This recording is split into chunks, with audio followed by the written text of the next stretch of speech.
여러분 안녕하세요. 임신영입니다. 이번에는 사회성의 정상 발달에 대해서 알아보겠습니다. 사회성의 발달이란 자신이 아닌 다른 사람과 사회적인 대화를 하는 것과 타인과의 상호작용이 발달하는 것을 말합니다. 사회성의 정상 발달에 대해서 알아보겠습니다. 사회성 발달의 첫 신호는 생후 6주에서 8주에 엄마나 친숙한 사람을 보고 웃는 것입니다. 신생아에서 나타나는 벤의 웃음과는 다른 것으로 본인이 친숙한 사람에 대해서 자발적으로 미소를 보이는 것입니다. 생후 6주에서 8주 사이에 반드시 나타나야 하는 필수 발달 단계입니다. 생후 4개월에서 6개월 사이에는 낯선 사람에 대한 낯가림, 스트레인저 앵자이어티가 나타납니다. 이 시기에는 낯선 사람을 보면은 많이 울게 됩니다. 그리고 10개월 전후에서는 엄마나 아빠 등 친숙한 사람과 헤어지는 것을 어려워하는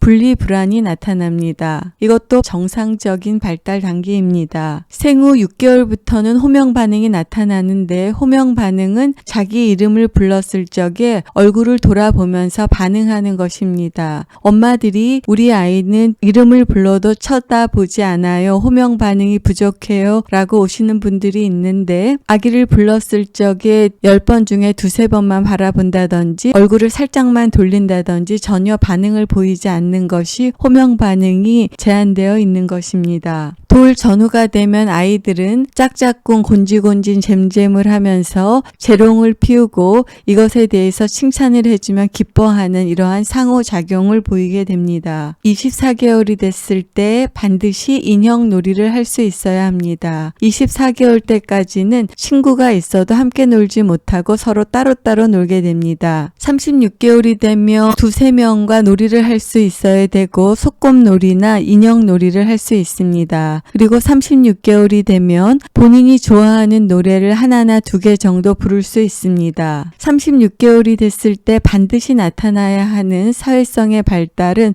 소꿉놀이가 나타나고 역할놀이가 나타나야 됩니다.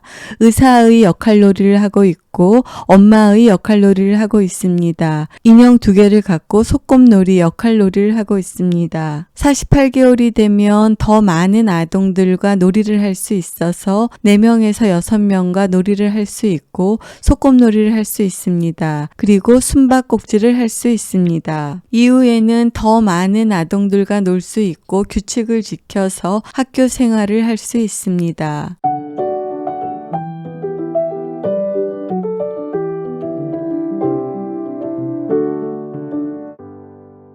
자폐 스펙트럼 장애에 대해서 알아보겠습니다. 자폐 스펙트럼 장애는 사회성 발달에 지속적인 결함을 보이는 대표적인 신경 발달성 질환입니다. 자폐 스펙트럼 장애는 사회적인 대화 그리고 상호작용에 지속적인 결함을 보여야 되는데 사회적인 그리고 감정적인 상호성, 감정이 오고 가고 말이 오고 가는 이러한 상호성, 레시프로서티에 지속적인 결함을 보이는 것입니다. 다른 사람과 감정을 공유할 수 없고 사회적인 상호작용을 시작할 수 없습니다. 그리고 비언어적인 의사소통의 결함이 있습니다. 최근에 한 드라마에서 천재 변호사가 말은 잘하지만 비언어적인 의사소통의 결함을 보이는 것을 보여주었습니다. 세 번째는 친구나 가족 등과 상호관계가 시작되었다고 하더라도 이러한 관계를 발전하거나 유지하지 못하는 것입니다. 자폐 스펙트럼 장애는 이와 같은 3가지 모두의 결함을 동시에 보여야 합니다. 그리고 동시에 몇 가지 특성이 나타나야 되는데 상동적이거나 반복적인 운동을 보여야 합니다. 예를 들면 반복적으로 장난감을 쭉 늘어나면서 정리한다든지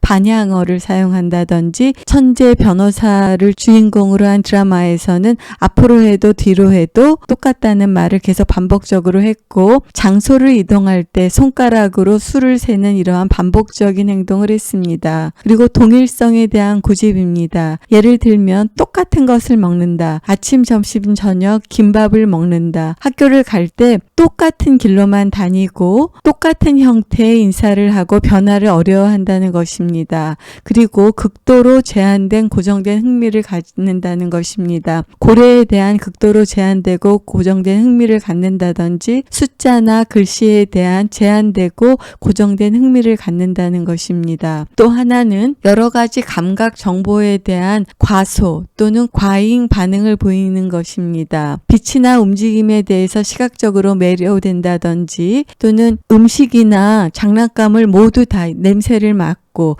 또는 특정한 소리나 감촉에 대해서 부정적인 반응을 보입니다. 그리 크지 않은 소리에 대해서도 청각적 방어를 보인다는 것입니다. 통증이나 온도에 대해서 반응이 부족한 것도 여기에 들어갑니다. 따라서 자폐 스펙트럼 장애는 사회적인 대화와 상호작용의 지속적인 결함을 보여야 되고 지금 말씀드린 반복적인 행동, 동일성에 대한 고집, 그리고 제한된 흥미, 그리고 감각 정보에 대한 과잉 또는 과소의 반응 등을 보입니다. 따라서 자폐 스펙트럼 장애는 다양한 분야에 걸쳐서 나타나는 사회적인 의사소통과 상호작용의 지속적인 결함을 보이면서 반복적인 행동과 동일성에 대한 고집이 있고 제한적인 관심사와 감각 통합에 대한 이상을 보입니다. 또한 이러한 증상은 반드시 발달 초기부터 나타나야 되고 이러한 증상이 기능에 뚜렷한 손상을 초래해야 됩니다. 또한 이와 같은 증상이 지적장애 등으로 설명되지 않아야 합니다. 자폐 스펙트럼 장애의 유병률은 8살 아동의 44명 중에 1명꼴로 발생하는 매우 흔한 신경 발달성 질환입니다. 이것은 8세 아동에서 1000명당 23명이 발생한다는 것과 같은 의미입니다. 자폐 스펙트럼 장애는 남자 아동에서 훨씬 더 많이 발생해서 4.2배 더 많이 발생합니다. 남자 아동에서는 27명 중에 1명이 자폐 스펙트럼 장애가 발생하고 여자 아동은 116명 중에 1명꼴로 자폐 스펙트럼 장애가 발생합니다. 사회성 발달의 적신호에 대해서 알아보겠습니다. 벤의 웃음이 아닌 사회적인 미소가 반드시 6주에서 8주에 나타나야 되고 생후 4개월에서 6개월에 낯가림이 나타나야 합니다. 생후 10개월이 되면 분리불안이 나타나야 되고 호명 반응은 6개월부터 시작이 됩니다. 이와 같은 사회성 발달에 6개월 이상의 지연이 나타나면 사회성 발달의 적신호입니다. 특히 18개월부터는 호명 반응이 지연되는 보다 명확한 증상이 나타납니다. 이름을 불렀을 때 고개를 돌리다 만다든지 한참 뒤에 반응하거나 10번 부르면 2-3명 반응할까 말까 한다면 자폐 스펙트럼 장애의 초기 신호로 판단할 수 있습니다. 이와 더불어서 특정 물질에 집착한다든지 반복하는 행동을 동반한다면 자폐 스펙트럼 장애의 가능성이 있습니다. 이러한 집착이나 특징적인 행동은 좀 늦게 나타나서 자폐 스펙트럼 장애의 첫 진단은 적어도 24개월까지는 지켜봐야 합니다. 자폐 스펙트럼 장애 아동들은 사회적인 의사소통과 상호작용에 지속적인 결함을 보이고 동시에 매우 제한되어 있는 흥미를 보입니다. 퍼즐에 비정상적인 관심을 보인다든지 자동차를 쭉 늘어놓는 행동을 반복적으로 하고 색연필은 그림을 그리거나 글씨를 쓰는 것인데 색연필을 색연필의 용도로 사용하지 않고 이와 같이 쭉 늘어놓는 행동들도 자폐 스펙트럼 장애에서 보일 수 있는 행동 이상입니다. 그리고 특정한 감각적인 자극, 이와 같은 빛이나 소리, 회전 물체 등에 사로잡히기도 하고 어떤 물건을 기능에 따라 사용하기보다는